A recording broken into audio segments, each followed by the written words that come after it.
Agent Aircom, bonjour et merci pour le travail que vous avez fait sur l'influence indirecte que peuvent avoir les êtres humains sur leur propre environnement. Oui, ils sont capables, par leurs actions, parfois, de se causer du tort à eux-mêmes, comme par exemple en faisant disparaître les abeilles, alors qu'ils ont besoin de ces animaux pour pouvoir avoir des légumes et des fruits. Comme cela est très important, vous notez à la suite de votre cours. Définition. Pollinisateur désigne des êtres vivants, notamment les abeilles, qui participent à la pollinisation, une étape de la reproduction des plantes à fleurs. Indirect, qui comporte un ou plusieurs intermédiaires. 3. Les actions des êtres humains peuvent avoir des influences indirectes sur les écosystèmes.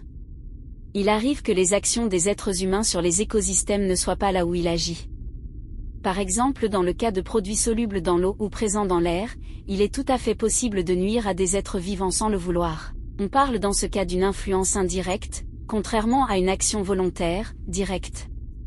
D'ailleurs, ça me fait penser à une autre information que j'ai trouvée sur un impact possible de l'être humain sans qu'il le devine par l'utilisation abusive de plastique. Oui, apparemment, cette matière a beaucoup de succès, mais commence à poser quelques soucis. C'est ce que vous voyez dans la vidéo suivante.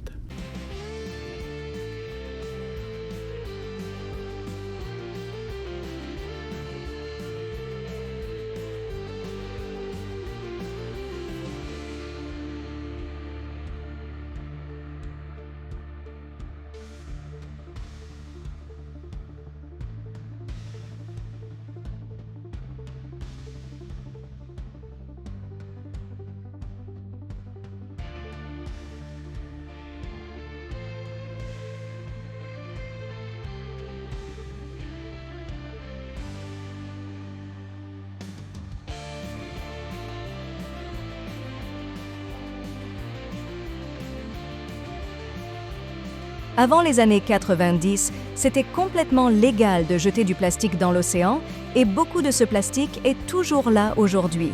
Parce que le plastique met beaucoup de temps à se décomposer. Il se dégrade en morceaux de plus en plus petits.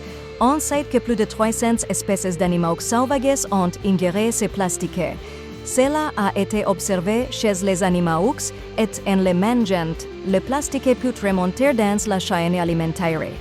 Dans la littérature scientifique, on constate que ce problème affecte pratiquement tous les habitats, des monts sous-marins à la banquise arctique, en passant par les récifs coralliens et les profondeurs marines. Personne ne peut nier que les débris plastiques sont devenus une source de préoccupation majeure. Oui, donc ça aussi, le plastique est un enjeu de santé qui semble important pour les années à venir et j'espère que tous pourront en prendre conscience. Vous notez donc à la suite de votre cours. Il faut noter que les êtres humains agissent sur eux, même de cette façon, notamment parce qu'ils peuvent consommer des êtres vivants contaminés par de faibles doses de produits toxiques. J'espère maintenant que vous avez compris qu'il y a un lien très fort entre les êtres humains et l'environnement et que ces derniers peuvent même s'influencer eux-mêmes sans le savoir. Est-ce qu'eux aussi auront les mêmes problèmes que sur ma planète? En tout cas, cela m'éclaire sur ce qui a pu arriver sur mon monde natal. Et j'espère qu'ici, cela ne se reproduira pas.